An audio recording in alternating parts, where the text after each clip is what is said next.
오늘의 주제 이거 가짜뉴스 아닙니까? 이거 북한 가능한 겁니까? 네네, 한다면 합니다. 자, 밀리터리어 사이언스의 신면 만남 본게임 오늘도 본영으로 곧장 진격해보도록 하겠습니다. 안녕하세요. 저희는 본게임 2의 MSG입니다. 자, 오늘의 주제 영상을 통해서 확인해 보시죠. 네, 오늘 북한 얘기고, 네, 그리고 잠수함 얘기입니다.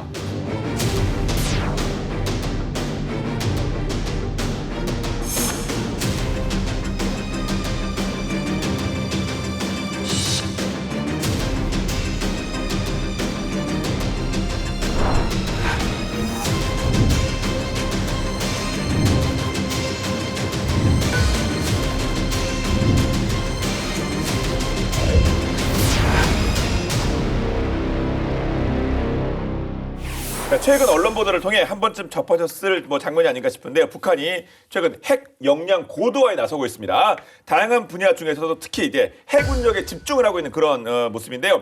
근데 핵잠이라는 얘기 아닙니까? 핵잠 이거 핵잠 이거 맞습니까?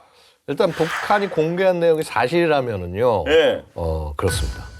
이 정도 크기의 배를 만든다면은 원자력 추진 잠수함일 가능성이 높은데 조금 더 자세히 말씀드리면요. 그러니까 압력선체 아랫부분을 지금 노출이 된 거예요. 김정은 같은 경우에 한 160 몇 정도 되는데 이걸 분석해서 바닥하고 비교를 해서 대략 해보니까 이 선체가 최소 12m 정도의 직경이 나올 거라고 분석을 하고 있어요. 예. 그 정도 될 것 같아요. 이렇게 2m로 치고 이렇게 쌓고 하다 보면. 자, 왜냐면 12m 정도가 돼야지 북한이 갖고 있는 SLBM들 큰 거 북극성 3, 4, 5 이게 한 높이가 한 10m 정도 되는데 그걸 다 집어넣으려면 일단 그래야 되고요. 자, 어쨌거나 이거를 바탕으로 해서 이제 대략 한번 그럼 어느 정도 크기가 될까 해보니까 카이다 한국국방연구원에서는 이렇게 분석을 했어요. 이 잠수함 배수량이 한 6,000에서 7,000톤급 정도 추정이 된다. 저는 한 8,000톤급 정도로 보고 있습니다. 8,000톤까지? 예. 아니 그냥 떠다니는 배도 아니고 잠수함이 6,000이든 8,000이든 그 정도 사이즈면 엄청 큰 거 아니에요? 네, 일단 배수량 기준으로 여기 6, 7천 톤급이라고 생각을 해도 이 북한의 핵추진 잠수함은 미국 LA급 공격 원자력 잠수함하고 비슷한 수준이다라고 말할 수 있고 지금 우리 배치 중인 한국의 우리나라의 최신형 잠수함인 도산 안창호급 이 3,000톤급이니까 2배가 넘는 규모다라고 얘기할 수 있고요. 보통 이제 이 정도 배수량을 가진 잠수함을 제대로 운영하려면 핵연료를 추진 동력으로 써야 되죠. 그래서 북한 역시 여기는 원자로 탑재를 할 것이다라고 추정이 되고요. 공식적인 명칭도 핵동력 전략 유도탄 잠수함이라고. 전략 유도탄. 네, 핵동력에다가 전략 유도탄이니까 아무래도 핵탄두를 장착하겠다 이런 의미로 보여지고요. 결국 북한은 잠수함 발사탄도미사일을 탑재하고 또 핵추진으로 장기간 잠항할 수 있는 이른바 전략 핵잠수함, 그러니까 SSBN을 정말로 건조하고 있는 것이 아니냐 이렇게 보여지는 거죠. 네. 앞서도 그 자료 영상에서 봤습니다만 북한이 핵잠 건조 한다고 한 게 처음은 아니었고 그래서 앞뒤로 참 묘하게 붙이는 그 프랑켄슈타인 그 잠수함 그 김군옥인가요? 그거 같은 김군옥 영화. 근데 그때는 핵잠이라고 했는데 그때는 저희가 나오면서 좀 무섭거든요, 보통. 저 같은 경우 개인적으로 그럼요. 저도 사태의 심각성을 잘 몰라서 근데 이거는 진짜 전략 핵잠인 것 같아서 좀 두렵긴 합니다. 소위 이제 핵잠이라고 표현하셨지만 원자력 추진 잠수함 건조를 암시를 한 적은 있어요. 그게 뭐냐면 2021년 8차 당대회, 노동당 대회에서 국방력 발전 5개년 계획의 근거가 되는 내용들을 얘기를 해요. 그 안에서 내용들을 보고 있으면 핵심 5개 과제들 중에서 극초음속 미사일부터 여러 가지 것들이 있는데 그 중에 하나가 핵 잠수함 건조였어요. 그리고 아시다시피 아까 우리 봤던 그 김군옥 영함 이게 이제 2023년 9월에 북한이 전술 핵 공격 잠수함이다라고 하면서 이 김군옥 영함을 공개를 하는데요. 자, 이때 김정은의 명언이랄까 그야말로 우리가 웃을 수밖에 없었던 그 말이 바로 뭐였냐면 핵무기를 장비하면 그것이 곧 핵잠수함이다. 이게 참 웃어야 되는 건가요, 이거 진짜? 현실이어서 이게 웃어야 되는 겁니까, 저? 소위 우리가 원잠, 아니 핵잠수함 이렇게 얘기할 때는 원자로로 동력으로 해가지고 해서 그걸 추진한 잠수함을 이제 원잠이라고 그러는데 미사일을 쏠 수 있으니까 핵잠수함이다라고 하는 다소 이제 궁색한 말을 한 거고요. 이 함교 요 뒷부분에 미사일 발사관들이 있는데 대형 발사관 4개와 약간 작은 미사일을 쏠 수 있는 발사관 6개가 배치된 그런 형식이고요. 추진력은 또 예전에 로미오급 그걸 그대로 가져왔고, 그래서 아무래도 실전 투입에는 좀 무리가 있지 않겠냐. 소음도 너무 심하고 기동성도 안 나올 거다. 자, 이렇게 평가를 했어요. 자, 그러고 난 다음에 지금 2년이 지난 지금에 와서 북한이 새로운 잠수함을 공개한 거는 진짜 핵무기를 탑재할 뿐만 아니라 원자력 추진 체계까지 탑재를 한 진짜 원잠 SSBN, 우리 네. 전략 원잠이라고 그러는데, 자, 이거를 목표하고 있는 게 아니냐 이런 생각이 들어요. 예. 앞서 그 김정은 나온 그 사진 하나만 뭐 떨락 나왔다 그러면 이게 뻥카 뭐 이럴 수도 있겠는데 그 외에 어떤 뭐 다른 뭐 정보들도 뭐 소식들도 계속 이어지고 있는 거죠. 아주 구체적인 건 나오지 않지만 예. 여러 가지로 좀 알려지는 것들이 북한의 이 핵추진 잠수함은 지금 함경남도의 심포 조선소에서 건조하고 있는 걸로 보이고요. 예. 김군옥 영웅함에 비해서 배수량이 2배가 되다 보니까 6,000톤급 이상이 되다 보니까 전반적으로 커져서 100m 정도로 보여지고요. 그리고 전략핵, 전술핵 모두 운영할 수 있는 것 같고요. 북극성 4 혹은 북극성 5형 같은 대형 SLBM도 6발에서 8발 혹은 10발까지도 탑재를 할 수 있을 것으로 보이고, 만약에 사거리 12,000km로 추정되는 SLBM인 북극성 6이 실리게 되면 북한 근해에서 그냥 미국 본토까지 쏠 수 있다. 이런 얘기가 되니까. 예. 그리고 뭐 작은 것들 사거리 1,000km에서 2,000km의 화살 1, 2 시리즈나 잠수함 발사 순항 미사일도 탑재가 될 걸로 예상해요. 예. 물론 지금 그 말씀드린 내용들이 사실 뭐 오피셜로 뜬 거는 오피셜로 뜰 수도 없는 내용이고 이건요. 아직 뭐 사실로 확인된 건 없는 뭐 그런 상황인 것을 알고 있습니다만, 그래도 이런 정보를 바탕으로 해서 뭐 외국 뭐 정보 기관이라든가 외국 뭐 연구소 뭐 이쪽의 평가는 뭐 어떻게 되고 있는 겁니까? 그러니까 이제 뭐 당연히 의견은 다양할 수밖에 없는데 대부분 좀 부정적이에요. 가장 일반적으로 하는 얘기가, 야, 북한 잠수함 건조 기술 수준이 정말 그렇게 돼? 자, 이렇게 의심을 하는 거죠. 미국 그 해군 참모대학 미래전 연구소장인 그 샘 탕그레디 이분의 말씀을 인용을 하면은요.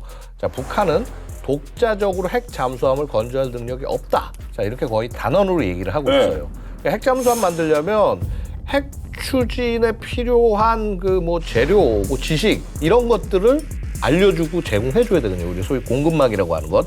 그 공급망과 인프라가 필요한데 북한은 지금 없는 상태인 거죠. 아니 하물며 중국도 이 소위 원자력 추진 잠수함 건조하겠다고 20-30년 이상 기간이 걸렸는데, 야, 북한이? 이런 생각을 할 만도 한 거죠. 예. 뭐 다행인 것 같은데 그 평가는 못한대요 북한이. 또 그렇지만도 않을 수 있는 게 네.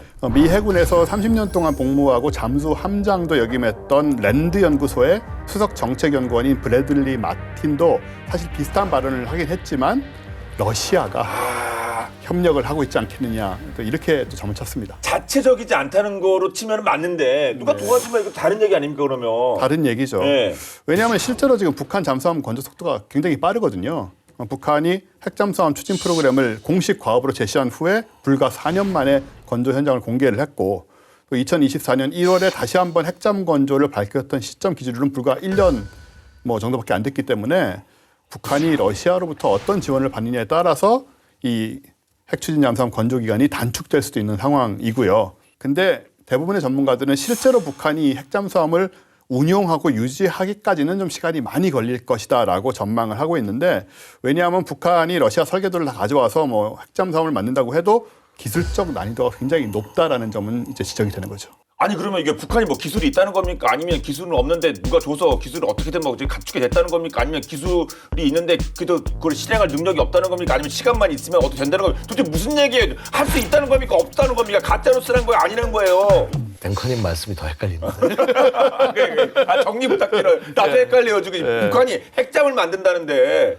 북한 잠수함 건조 기술은 있는데 이 기술 자체가 원잠을 만드는 정도까지의 정교함 여기까지는 미치지 못한 것이고, 다만 누가 옆에 와서 가르쳐주면 북한도 할 수 있지 않겠느냐. 그리고 북한이 지금 사진으로 공개를 해놓은 것이 배움의 결과 그렇게 만들어내고 있는 것이 아닌가라고 바라볼 여지가 있다라는 거죠. 예. 자, 그래서 보통 우리 그 재래식 잠수함, 소위 이제 디젤 전기 추진식 잠수함 보면은 200에서 300m 정도의 심도. 원잠은 최대 600m 심도까지 내려가서 작전을 합니다. 그러니까 기본적으로 사실은 원잠은 대양을 막 휘젓고 다니는 게 이제 원래 핵심적인 목표고, 디젤 전기 잠수함은 자망 심도와 작전 반경, 그다음에 자망 기간이 제한이 된다라는 거예요. 이게 또 중요한 게 뭐냐면 물속이 굉장히 좀 힘든 것이 10m 내려갈 때마다 1기압씩 올라가요. 600m 내려갔다면 60기압 내려가는 거잖아요. 엄청난 압력이죠. 그러니까 그럼 어떻게 해야 되냐면 선체가 든든해야 돼요. 엄청나게 든든히 버텨야 되고, 보통 그렇기 때문에 이제 잠수함에 쓰는 게 HY강, 하이 일드라고 불리는 이제 소위 특수 강을 활용을 하는데, 이 재료만 그렇게 특수강을 써서 되는 게 아니라 선체 자체도 이렇게 압력을 버틸 수 있는 구조로 만들어야 되는 거고요. 이 HY강이 이 성형하고 용접하고 정말 어려워요. 예. 자, 북한에 이런 특수강을 만들 기술이나 뭐 혹은 철강 산업 인프라가 있냐? 전혀 없는 거고요. 아니 심지어 일단 북한이 이 특수강을 어디서 구해올 수 있냐? 이거부터가 문제인 거예요. 뭐 제재 뭐 이런 것도 있을 거 아닙니까? 제재도 있고, 그래서 네. 이제 일설에 의하면 북한이 이제 이렇게 암시장을 통해서 이 HY 강을 구하기 위해서 굉장히 막 헤매고, 그래서 막 사기도 당하고 굉장히 많이 그랬는데, 이게 구하는 게 어려운 걸 너무 아니까 사기를 당해도 뭐 그 인원한테 괜찮아 하면서 돈 더 줬다는 그런 얘기도 있어요. 자, 그럴 만큼 되게 이제 구하기도 힘들고, 북한이 공개했던 2023년 공개했던 김구록 영웅만 만들 때 뭐 어땠냐면, 잠수함을 새 걸 만든 게 아니라 기존의 로미오급 잠수함의 압력 선체를 딱 잘라가지고 중간에다가 이렇게 발사구 막 해가지고 이렇게 이어 붙여서 만든 게 바로 그런 것 때문이 아니겠냐. 즉 북한 스스로가 압력 선체를 만들 수 있는 여력이 좀 부족해서 그런 게 아니냐라는 이제 그런 지적도 있는 거예요. 예. 또 그럼에도 불구하고 앞서 사진 나왔고 그렇게 뭐 계획이 있으니까 북한이 뭐 국가 단위로 하지 않겠습니까? 무조건 진행시켜 놨을 텐데 뭐 어떻게 그 진행하게 된 걸까요, 그럼요? 그래서 만약에 정말 이게 사실이다라면 설계부터 건조 과정 전 과정에서 러시아가 개입했다고밖에 볼 수 없다. 아, 1타 강사가 또 뜨는군요. 네. 1타는 아닌지 모르겠다. 2타쯤 될 거 아닙니까? 예. 일단 뭐 압력 선체하고 더불어서 그 선박력 원자로 기술이 중요한데, 이게 뭐 사실 필수 조건이고요. 근데 북한이 이런 기술을 보유하고 있을 것 같지 않다라는 게 뭐 모두의 생각인 것 그렇지 같습니다. 않겠습니까? 네. 왜냐하면 이 잠수함용 원자로는 일반적인 원자력 발전소하고는 굉장히 다르거든요. 잠수함이란 건 3차원 기동을 하지 않습니까? 올라갔다 내려갔다 뭐 기울어지기도 하고, 그런 상태에서 원자로가 기울어지거나 뒤집어져도 항상 작동을 해야 되거든요. 아, 그렇죠. 뭐가 새거나 그러면 안 될 거 이게 아닙니까? 뭐 뒤집었다고 뭐 흘러내리고 이러면 큰일이니까 예. 그런 거를 다 이제 막고 정상 작동이 돼야 되고, 그리고 잠수함의 동력원으로 사용할 원자로를 그래서 이제 개발을 하려면 결국은 지상의 선박 육상 시험소를 만들어야 돼요. 시험용 원자로를 동력 장치하고 연결해 가지고 이걸 안전성을 실험을 해야 되는 거거든요. 그렇겠죠. 밖에서 일단 해봐야 되는 네. 거죠. 근데 북한에는 이런 선박용 원자로 건설하고 뭐 실험하고 이런 정황이 식별된 적이 없습니다. 그래서 선박용 원자로 개발 과정 없이 원자력 잠수함이 건조되고 있는 것이다 라고 한다면 이건 자체 기술은 아니다 라고 이제 볼 수밖에 없는 거고요. 예.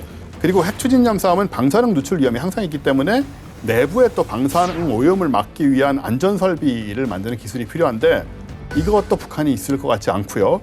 그리고 뭐 굉장히 높은 전자기술이 필요한 그 음파 탐지기 소나도 그렇고, 이런 대부분의 잠수함 부품을 사실 자체 생산 불가능하기 때문에 누군가의 도움을 매우 많이 받고 있다라고 보여지는 거죠. 예. 그 누군가가 보통 이 러시아라고 말씀을 뭐 많이 하죠. 사실 뭐 북한이 러시아에 무슨 뭐 병력뿐만 아니라 무기도 갖다 주고 뭔가 받긴 받았을 텐데 뭐 돈 뭐 식량 얘기도 있습니다만 그거 가지고 그냥 부족한 것 같은 느낌이 드는데 결국 진짜 러시아가 기술을 제공해 주는 겁니까 이거? 러시아 지원 없이는 사실은 불가능하고요.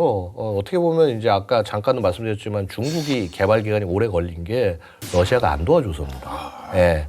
반대로 얘기하면 러시아가 도와주면은 개발이 훨씬 더 빨라지는 거죠. 북한의 그 핵잠수함 경계해야 되는 이유는 뭐 간단해요. 그러니까 어떻게 보면 이런 거죠.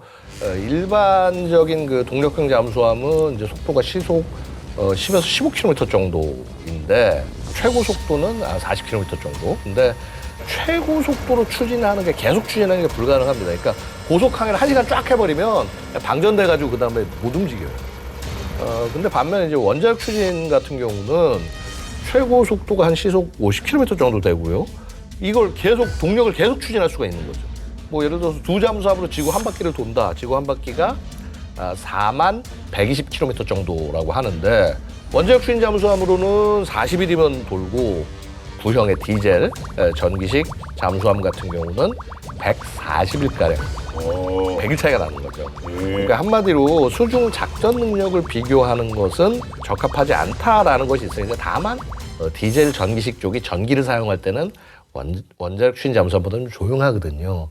그 장점은 있는데 이제 예를 들어서 대양을 멀리 간다. 그래서 뭐 이제 미국처럼 대양 작전 많이 하는 나라는 무조건 원잠을 안 가지면은 이동하는 것 자체가 너무 시간도 많이 걸리고 작전이 안 되는 겁니다. 그래서 결국 그런 대양 해군을 추진하면 추진할수록 원자력 추진 잠수함이 많이 필요한 거죠. 네. 원잠과 뭐 기존의 그 디젤 잠수함의 어떤 그 차이, 이게 또 그 전투 중에 뭐 드러나는 그런 사례가 있다고요. 어떤 내용이 있습니까? 네, 이 핵추진 잠수함이 실제로 실전에 투입된 최초의 사례가 바로 포클랜드 전쟁인데 네. 이거 어렸을 때 생각이 나요. 저도 그 초등학교 때인 것 같은데 그 뉴스 기억이 납니다. 뉴스 그러니까요. 네. 82년 4월입니다. 네. 아르헨티나가 영국의 포클랜드 섬을 영국령 포클랜드 섬을 이제 무력으로 점령을 했었고 이 당시에 아르헨티나 해군의 주력 순양함이 기준 배수량 1,800톤의 벨그라노함이라는 함이었거든요. 155mm 포 5문하고 102mm 포 이런 걸 탑재를 하고 있고 또 당시에 꽤 유명해졌던 프랑스의 엑소세 미사일, 대함 미사일도 장착을 하고 있었죠. 그리고 구축함 2척의 업무를 받는 이런 상태였는데 영국 해군이 사건 발생 직후에 이제 원자력 잠수함하고 디젤 잠수함, 그러니까 핵추진 잠수함하고 디젤 잠수함을 동시에 출동을 시킵니다. 근데 영국의 이 핵추진 잠수함인 HMS 컨커러는 영국 본토에서 14,400km나 떨어진 곳인데 이 어마어마한 거리를 20노트, 그러니까 시속 37km 속도로 계속 항해서 열흘 만에 도착을 합니다. 컨커러호 핵추진 잠수함이 아주 빠른 속도로 일단 벨그라노함을 앞질렀고요. 그런 다음에 10노트, 그러니까 시속 한 18km가 좀 넘는데 이 정도 속력으로 지그재그 항해를 하면서 벨그라노함의 좌연 함수 쪽으로 접근을 하게 돼요. 뭐하러 지그재그 합니까? 그냥 바로 그냥 쏘고 튀어야지. 그 왜 그런 겁니까? 지그재그는. 그러니까 뭐 속도와 기동력에 자신이 있으니까 음파 탐지기로 찾아내더라도 지속적으로 추적을 못하게 적이 그렇게 움직여 간 거죠. 아르헨티나 순양함과 구축함에 발각되지 않고 1260m까지 접근하게 됩니다. MK8 어뢰 3발을 차례로 발사하는데 그중에 2발이 명중을 하게 되고 벨그라노함은 곧바로 대폭발을 일으키고 화염에 휩싸이고 30분 만에 회복 불능 상태가 됐죠. 당연히 이런 상황이 되니까 호위 구축함들의 이제 폭뢰를 떨어뜨리고 이제 이런 반격이 있었는데 영국의 핵잠은 아주 고속으로 여유 있게 그냥 현장을 이탈해버리고 탈출을 합니다. 그래서 단 한 척의 잠수함으로 해양 통제권을 그냥 장악을 해버렸다. 이런 상황이 돼버렸고 그러니까 이 핵추진 잠수함이 가진 진면목이 드러난 그런 사례가 된 거죠. 그럼 그 핵잠이랑 같이 출발했다고 하는 그 디젤 잠수함, 뭐 걔는 이제 뒷북친 겁니까? 걔는 어떻게 됐대요? 컨커러함하고 이제 같이 출발한 디젤 잠수함, 오베론함은요. 잠수함 빨리 가려면 물 속에는 물 위로 가야 돼요. 그래서 이제 주로 수상항해로 가다가 좀 위험하면 이제 잠수해서 가고, 자 이런 식으로 가서 35일 만에 작전에 도착했습니다. 전쟁 끝난 거 아니에요, 그럼요, 그거? 맞습니다. 그럼 욕할 수도 없는 거 아니에요? 우리가 어떻게 가라고요, 그럼요? 나 어떻게 달아주든가. 근데 이제 만약에 이제 디젤 잠수함이 현장에 빨리 도착했더라면 어땠을까? 자, 근데 이렇게 상상을 해봐도 별 차이가 없다. 왜냐하면 그렇게 추적하거나 공격 위치 도달하기가 좀 어려웠을 거다라고 보는데 왜 그러냐? 속력이 느려서. 분명히 공격에선 차이가 났을 거고 원자력 추진 잠수함 훌륭하니까 이런 겁니다. 영국 이후에 이제 국방비가 반토막이 났는데 그래도 이거 우리 원잠만은 버릴 수 없어. 그 유럽을 지배했다는 국방비 줄이기 네, 거기에 그쵸. 살아남았군요. 그 유명한. 그렇죠. 근데 이제 그러면 대신에 뭐 둘 다 들고 있을 수는 없잖아요. 디젤은 퇴역을 시킨 거죠. 네. 그래서 이제 현재 영국군이 운용하는 디젤 전기식 잠수함 단 한 척도 없습니다. 잔인한데요. 그냥 디젤 별거 아니네. 역시 핵잠이 짜게 해서 한 대도 없어요. 예, 그 뭐 캐나다 같은 데 막 팔기도 하고 막 그렇게 해서 네. 다 치워버렸어요. 소위 뭐 대영 제국 무슨 뭐 그 바다 쪽 아니니까 그 영국 함상은 나는 게 근데 없어요, 하나도. 그렇죠. 그러니까 사실은 이제 대형 항모가 없잖아요, 영국이. 대신에 그래 항모 없어도 우리는 원잠 운용한다 그래서 원잠 11척을 운용하면서 활용을 하고 있어요. 이 원잠이 공격용도 있고 그다음에 SLBM 발사하는 전략 원잠도 있고 이제 이렇게 나뉩니다. 2001년 아프가니스탄 침공, 그다음에 2003년 이라크 침공 다 이때 자 미국과 함께 그 다국적군의 일원으로 참여해서 활약을 하기도 했고요. 현재는 신형 공격 원잠인 그 아스투르급이라는 게 있어요. 이제 얘를 운영하면서 이 능력을 계속 유지하려고 이렇게 노력을 하고 있어요. 예. 다른 나라 얘기였으니까 원잠 짱 뭐 이런 얘기했는데 이거를 북한이 갖게 된다면 이거는 우리는 현재 DJL밖에 없는데 이거는 큰 문제긴 하겠는데요. 네, 그래서 북한이 핵잠을 완성하게 되면 우리 디젤 잠수함으로는 이제 핵잠을 사실 추적 감시해야 되는 상황이 되는데 이게 굉장히 어려워지는 거죠. 그러게요. 왜냐하면 잠수함이 잠수함을 추적하고 감시를 하려면 최소 1.5배에서 2배 속력으로 24시간 계속 따라 붙어야 됩니다. 그 상대보다 빨라야 뭐 감시라든가 그럴 거 아닙니까? 솔직히. 그러니까요. 예. 그래서 수중에서 11km 정도로 다니는 디젤 잠수함을 만약에 잡는다고 가정을 해도 시속 22km가 나야 된다. 우리 쪽 잠수함은 그런 얘기인데 이런 디젤 잠수함을 24시간 추적 감시하려면 그러니까 결국은 핵잠이 필요하다는 얘기가 되는 거고요. 그러니 하물며 핵잠을 잡는데 우리의 디젤 잠수함이 기능을 제대로 할 수 있겠느냐라는 우려를 할 수밖에 없는 것이고 사실 뭐 안 되는 거죠. 그리고 또 핵추진 잠수함은 다들 아시는 것처럼 뭐 엔진 소리 좀 크긴 하지만은 전반적인 은밀성은 굉장히 높지 않습니까? 디젤 잠수함은 이게 배터리 충전하기 위해서 자꾸 나와야 되잖아요. 해수면에 이제 구상해서 디젤 엔진을 돌려야 되니까 그걸 가지고 배터리를 충전을 하는 거니까 내부에서 구형은 하루에 2-3번도 올라와야 되는데 현대의 디젤 잠수함은 그래도 한 5일 정도는 견딜 수 있다고 합니다. 비록 시속 11km 정도에 머무르는 상태이긴 하지만 어쨌든 나오는 순간에 그냥 위치가 노출될 가능성이 너무 크죠. 그렇겠죠. 레이더들도 너무나 잘 발달돼 있기 때문에 네. 뭐 조기 경보기라든가 뭐 그냥 바로 드러날 수 있는 가능성이 잠멍경 한 마리 튀어나와도 그거 뭐 추적 가능하다면서요. 요즘은 예. 그러니까요.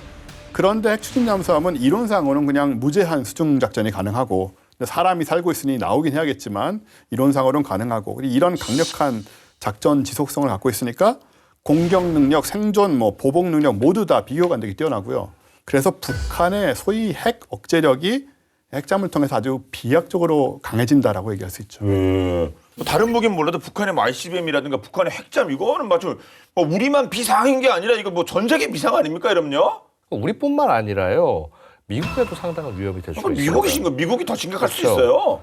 있어요. 주일 미군기지 당연히 포함되고 그다음에 뭐 괌 혹은 하와이 혹은 태평양 건너서 미국 본토까지도 원잠에 장착된 SLBM으로 공격 가능할 수 있는 거고요.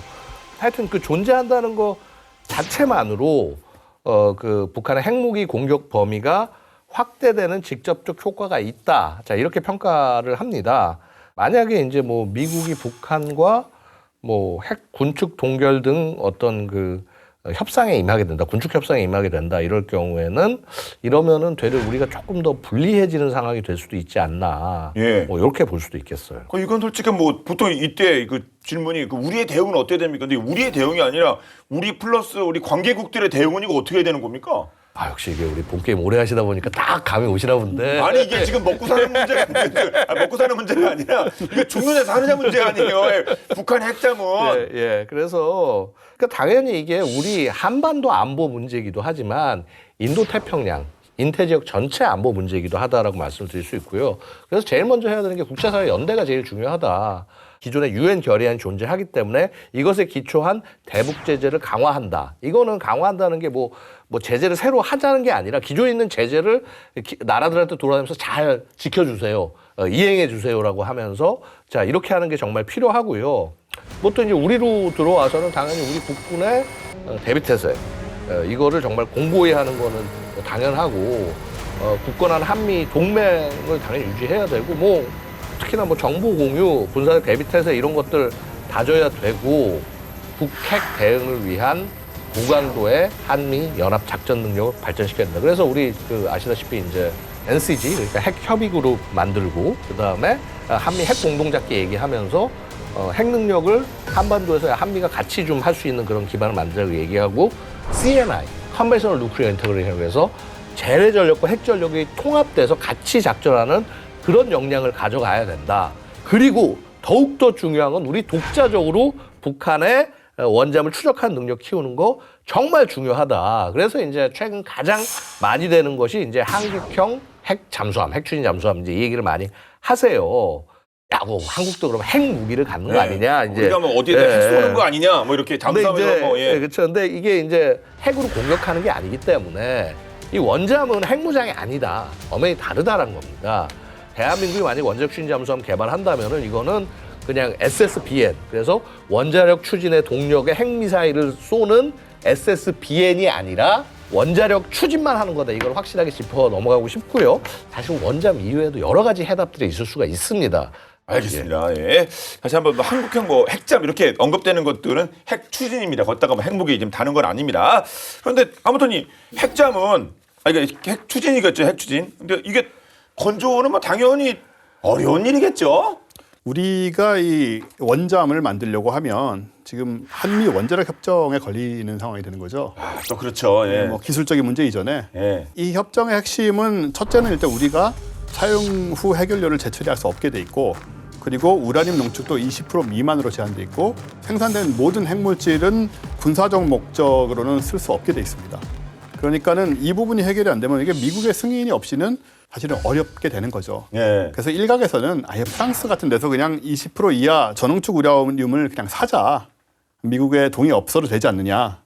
이런 얘기를 하는데 동의가 필요 없긴 하겠지만은 미국이 기분이 나쁘겠죠. 아, 그럼 편법을 이게 이제 국가 이 중대사인데 그걸 편법을 할 수 없는 거 아니겠습니까? 한미 동맹을 생각을 해야 되는데 예, 지키고 지키면서 해야죠. 뭐 개정하면 모르겠습니다만. 그렇습니다. 그래서 이거는 방법이 아닌 것 같고 좀 전공법으로 미국하고 협상을 아, 해서 그렇죠. 전공법. 예. 이 협정을 개정을 하는 게 맞다라고 좀 얘기들을 하시고요.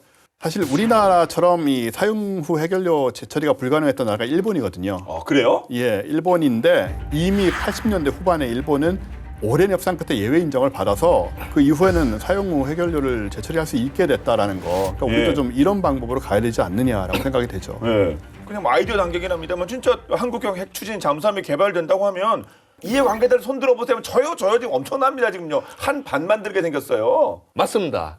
현재 상황이 달라진 게 이제 북한이 어쨌거나 지금 원잠 건조 사실을 만천에 공개를 했으니까 이거 대남용이기도 하지만요. SLBM의 사정거리를 생각하면 이거는 대남용이 아니라 대미용이다. 그렇죠. 예. 그럼 북한의 원잠을 이제 상시적으로 감시하고 조기 탐지하는 게 우리뿐만 아니라 미국 안보에 큰 이익이 된다. 이거를 강조할 필요가 있는 거죠. 최근 급부상하고 있는 중국 해군에 맞서는 측면을 생각한다면 우리 그 해군력의 첨단화 효과적일 수도 있다라고 말씀드릴 수가 있고요. 그래서 이제 연합전력 운운하는 데 있어서 한국이 최전방에서 막아주면 미국도 안전할 수 있다. 이런 면을 좀 어필한다면 미국이 우리의 원자력 잠수함 개발을 좋게 볼 수도 있지 않을까. 네. 냉전이 절정에 달했던 시기 미국은 구소련에 대적하기 위해서 핵 미사일 기지를 건설했는데요. 하지만 무슨 이유에서인지 돌연 폐쇄가 됐고 그 흔적조차 찾을 수 없었다고 합니다. 그리고 무려 57년 만에 다시 모습을 드러내며 세계 이목을 끌게 되는데요. 단순히 버려진 군사기지가 발견됐을 뿐인데 왜 이렇게 화제가 되면서 우리 본방 야사에까지 오르게 됐을지 그 기지에 대해서 자세히 한번 살펴보도록 하겠습니다. 보시죠.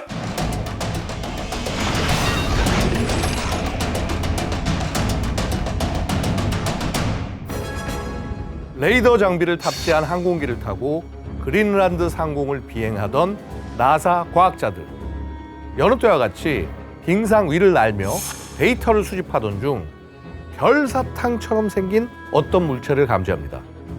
수집한 정보를 바탕으로 빙상 아래를 지도로 구현하자 놀랍게도 여러 터널로 구성된 얼음 도시가 나타났는데요. 이 얼음 도시의 정체는 과연 무엇일까요?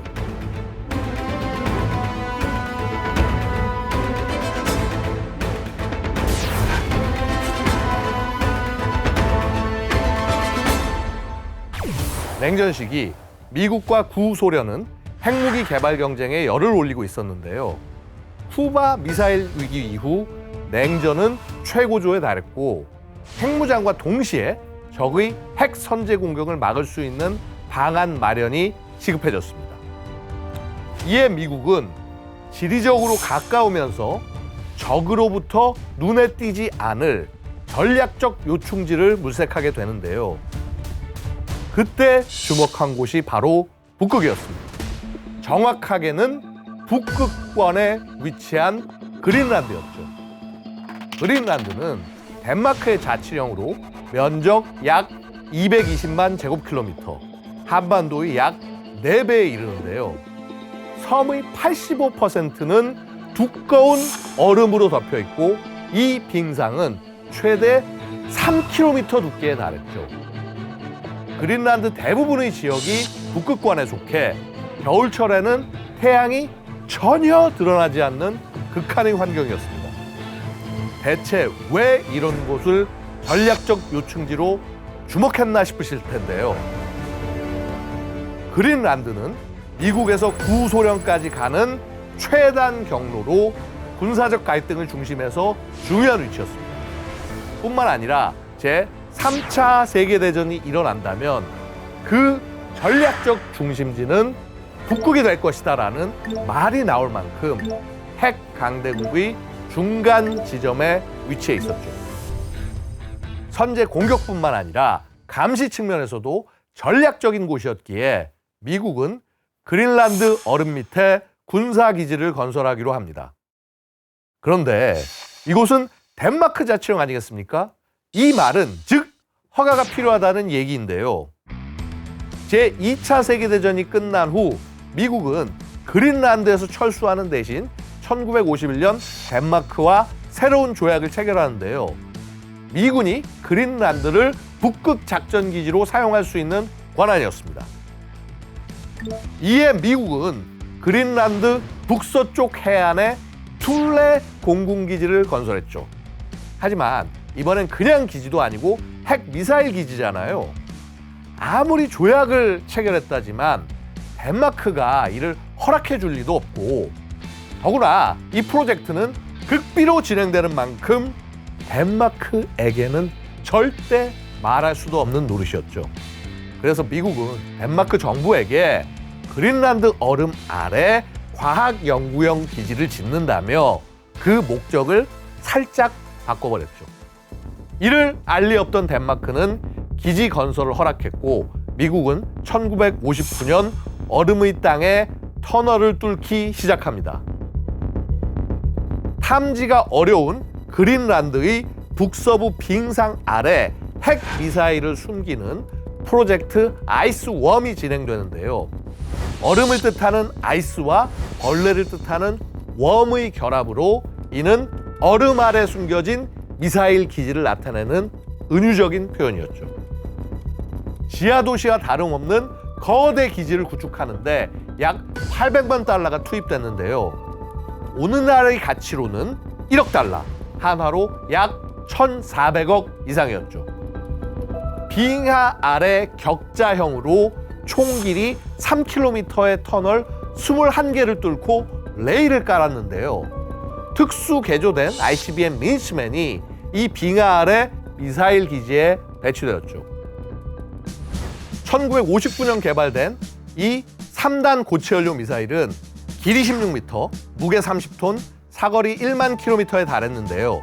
이곳에서 구소련 모스크바까지는 4,828km로 충분히 타격하고도 남았죠. 완공된 얼음기지는 캠프 센츄리라는 이름으로 명명되었고 약 200명의 군인들이 거주하게 되는데요. 빙하 아래에는 핵 미사일 저장고뿐만 아니라 실험실과 숙소를 비롯해 병원, 세탁실, 도서관, 미용실, 영화관, 교회, 체육관 등 없는 것이 없었죠. 전력은 소형 원자로를 이용해 공급되었는데요. 당시로서는 혁신적인 시도로 핵 분열 반응을 통해 전력을 생산해 난방 및 기지 운영에 사용했습니다. 덕분에 캠프 센츄리 안에서 추위는 거의 느낄 수 없었죠. 그렇게 프로젝트 아이스웜은 성공적으로 가는 듯 했으나 채 10년도 되지 않아 돌연 폐쇄하며 실패에 그치고 마는데요. 해마다 눈이 쌓이면서 기지가 붕괴될 수 있다는 우려가 커졌고 하중을 줄이기 위해 매월 120톤에 달하는 눈과 얼음을 걷어내야 했습니다. 1962년에는 원자로가 설치된 공간의 천장이 하중을 견디지 못하고 불과 2년 만에 1.5m가 내려앉았죠. 심지어 거대 빙하는 얼핏 가만히 있는 것처럼 보이지만 사실은 끊임없이 움직이고 있는데요. 빙하 내부의 압력과 온도 변화, 그리고 지하수의 흐름 등이 빙하의 이동을 더 빠르게 촉진시켜 원자로 운영에 위험을 초래했죠. 결국 미국은 1967년 기지를 폐쇄하고 떠나게 되었고, 이후 수십 년간 눈이 쌓이면서 기지는 그 모습을 감추게 되었습니다. 그린란드 얼음층 조사 과정에서 드러난 빙하 속의 비밀기지 캠프 센츄리. 최근 미국 트럼프 대통령이 자원 개발과 군사적 입지를 강화하는 목적으로 그린란드에 눈독을 들이며 다시금 재조명되고 있는데요. 군사적 긴장감이 고조되고 있는 가운데 57년 동안 숨겨져 있던 캠프 센츄리가 판도라의 상자가 되는 것은 아닌지 그 귀추가 주목되고 있습니다.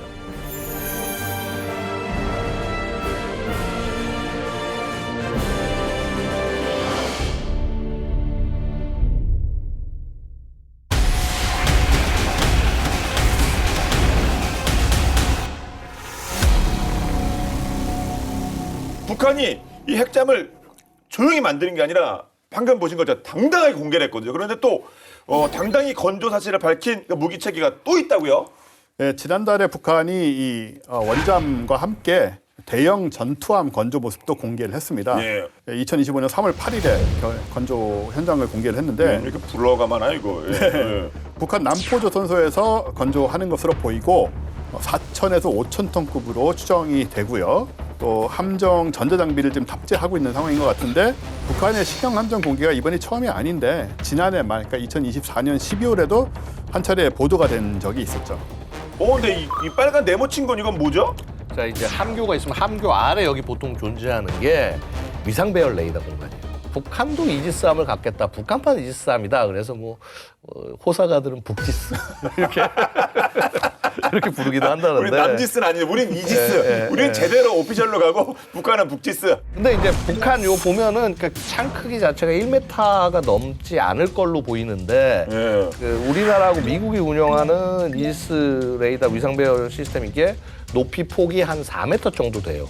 자, 어쨌거나 이 위상 배열 레이더라고 하는 건 어떠냐면은요, 결국 판에다가 조그만 모듈들이 잔뜩 달려 있는 거예요. 그래서 이 모듈에 어떤 거에는 자극을 세게 주고 어떤 걸 좁게 주고 하면서 이 빔 방향 같은 것들을 보내는 방향도 막 조절하고 이제 이런 식으로 하는 방식인데, 이게 핵심은 뭐냐 하면 이 판 안에 얼마큼 모듈이 많이 들어가냐가 중요한 거고, 사이즈가 작아지면 작아질수록 모듈 숫자도 줄어들고 필요한 출력도 줄어들고, 그 말은 탐지하는 그 불해능과 거리와 이런 것들이 다 축소될 수밖에 없다. 그래서 실제 능력은 살짝 이게 북한판이라 좀 떨어지긴 하는구나. 예. 심하게 떨어지는구나. 이럴 가능성은 있지 않겠나 싶습니다. 누가 이름 붙였는지 북지스가 아주 그냥 딱 맞는 것 같습니다. 그리고 여기 또 파란 이 네모하고 이게 노란색 네모인가요? 네네. 얘는 뭔가 이제 미사일 쏘는 자리인가요? 일단 이 앞쪽에 있는 이 노란 네모, 네. 요거는 아마 한포짜리로 보여지는데 한포짜리야. 예. 서방제 76mm 함포를 복제한 이란의 그 파즈르 27 그 함포에 북한판 복제품이 들어가지 않을까 싶고요. 파란 네모는 함포와 함교 사이 공간인데 이건 보통 A 포지션이라고 얘기를 하고요. 여기에는 보통 수직 발사관이 들어갑니다. VLS가 있다라고 보여지고 그렇다는 얘기는 다양한 미사일 발사가 가능하다는 의미가 되는데, 북한은 뭐 번개 5호, 번개 6호 같은 중거리 지대공 미사일, 그리고 별지 1, 2호 같은 장거리 지대공 미사일의 해상형을 여기다 탑재할 수 있을 것 같고, 그리고 여기에 최대 사거리 2,000km의 순항 미사일인 화살 2형을 탑재한다면 함대 지 공격도 가능해지는 거고요. 그리고 선체 중앙 함교하고 연졸 사이에는 바다수리 6형 같은 함대함 미사일, 그리고 불화살, 화살 시리즈 이런 함대 지 순항 미사일, 또 경월에 이런 탑재도 가능할 걸로 보이니까 이 북지스함은 다양한 무장을 염두에 두고 만드는 건 확실한 것 같습니다. 예. 그러니까 물론 뭐 추정에 불과하겠습니다만 이대로 만약에 그 진행이 돼서 건조가 된다면 이거는 북한이 가지고 있는 이 전투함 중에 이거 뭐 짱 먹는 거 아닙니까? 제일 센 거 아니에요? 뭐 얼핏 보면은 한척 사진인 것 같은데, 이게 보니까 실제로는 동해 청진에 있는 조선소와 서해 남포 조선소에서 각각 한 척씩, 그래서 총 2척이 건조 중인 게 아닌가, 지금 이렇게 추정을 하고 있습니다. 사진 비교해 보면은 게다가 이제 소나 탑재부가 좀 다르다라는 걸 알 수가 있어요. 김정은 옷 입은 것도 뭐 다르죠. 그만큼 이제 시간과 장소가 다르다는 걸 알 수 있는 거고요. 평진 조선소에서 건조 중인 신형 구축함은 길이 117m, 폭 16m로 추정이 되는데요.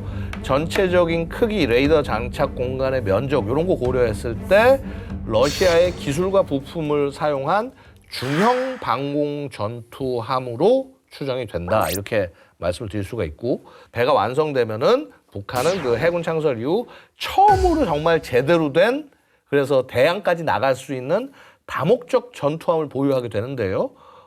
다양한 미사일 운용으로 수상 전투함, 잠수함과 싸울 수도 있고, 소나가 있는 한 척은 북한의 원잠을 이렇게 지켜주는 그런 역할을 같이 수행할 수도 있겠죠. 예. 근데 북한이 최근 들어서 이 해군력의 힘을 상당히 쏟는 것 같아요. 북한은 기존에는 뭐 1,몇백 톤 정도의 초기함 정도밖에 없었거든요. 그러다 보니까 북한은 아무래도 해군이 좀 독특한 이상한 그 뭐 잠수정 같은 것들, 좀 비대칭 전력이라든가 이런 것들을 많이 만들어 왔는데, 지금 보면 이제 핵잠도 만드는 것 같고, 그리고 북한판 이지스함도 공개를 하면서 해군 현대화에 상당히 박차를 가하고 있다라고 보여지고, 이거는 아마 북한이 지금 매우 빠른 속도로 러시아하고 기술 협력을 하면서 해군 현대화를 추진하고 있다. 이런 방향성을 지금 보이는 그런 모습 같습니다. 예. 뭐 소위 이 북한판 이지스함, 이 북지스하고 우리 함정이 좀 비교를 좀 해보면 어떤 모델이 나올까요?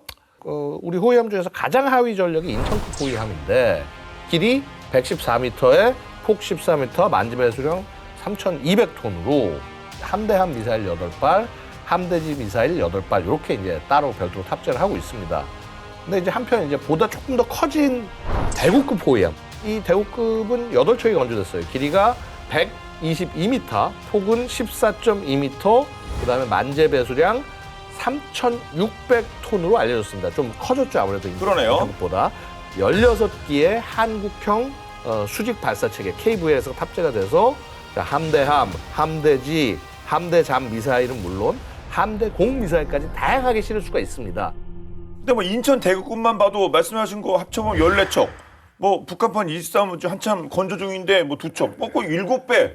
차이 많이 나네요. 예, 차이 많이 나고요. 근데 뭐 이것뿐만 아니고 우리 해군의 최신형 호위함인 충남함도 또 얘기를 해야 될 것 같은데, 만재 배수량 4,300톤으로 기존의 호위함들보다 크기도 커졌고, 그리고 여기에는 16기의 한국형 수직 발사 체계가 갖춰져 있습니다. 예. 다기능 위상 배열 레이더. 예. 이 에이사 레이더가 이지스함처럼 마스트 4개 면에 장착이 되어 있습니다.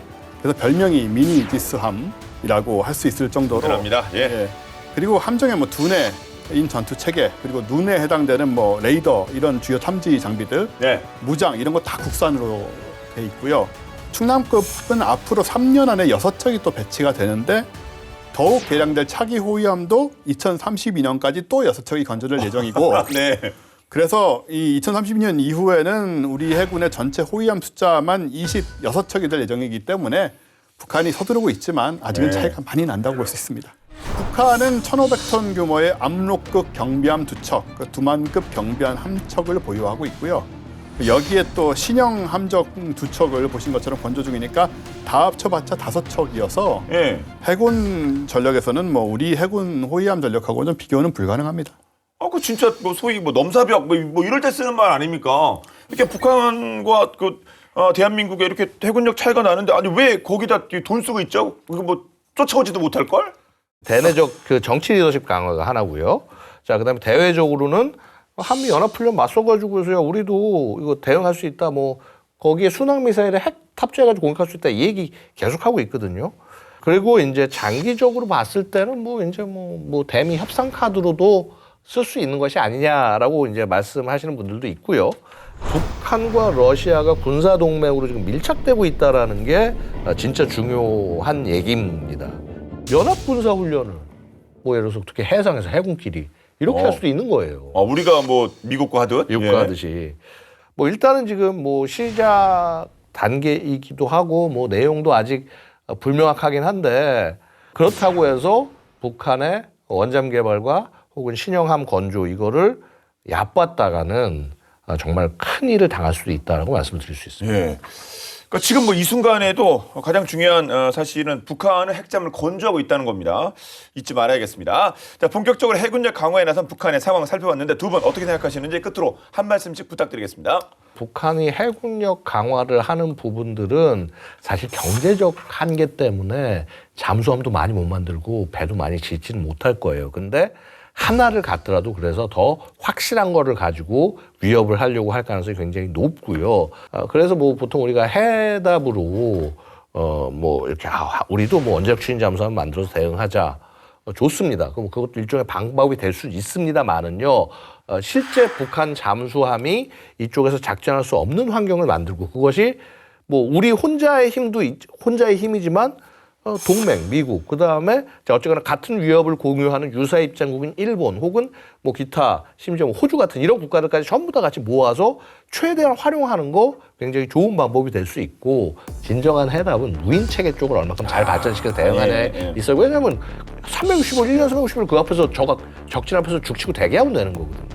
그래서 1년 내내 따라다녀도 되고. 그러니까 따라다녀도 되고 그래서 그다음에 그러면서 위험하지도 않고 그냥 희생되면 그냥 버려버리면 되는 거니까. 그래서 좀 뭔가 우리가 접근할 때 좀 종합적인 관점에서 어떻게 하는 게 훨씬 더 우리한테 유리한지를 생각하면서 얘기를 해야 된다. 핵 미사일을 탑재할 수 있는 그 원잠이라는 측면이 가지고 있는 상징성은 분명히 있는 것 같고 또 제가 생각하기에는 북한이 그 지금 우리보다 북쪽에 육지 쪽에 있다 보니까 바깥으로 나오기 쉽지 않지 않습니까? 좀 바깥으로 나가기 좀 어려운 상황인데 우리와 미국과 일본 등등의 경계를 뚫고 대해로 나갈 수 있는 수단을 만들고 있는 것 같다. 그게 이제 원잠이 아니겠느냐 이렇게 보여지고 좀 전략적인 관점에서 큰 그림으로 왜 이런 것을 하고 있는지를 잘 들여다보고 대응을 하겠다 이런 생각이 듭니다. 그렇습니다. 오늘 본 게임은 여기까지입니다. 본 게임은 OTT 웨이브와 KFN 유튜브를 통해서 언제든 시청 가능하고요. 지니TV에서는 101번에서 방영 중이니 참고 부탁드리겠습니다. 다음 수업 더 화끈한 내용으로 돌아오겠습니다. 지금까지 저희는 본 게임 2의 MSG였습니다. 고맙습니다. 뭐 전투함이고 잠수함이고 이건 뭐냐 그러느냐 하는데 거기 또 핵이 딱 붙으니까 핵이 마음대로 안 되네요 그냥 그쪽은. 해버리네.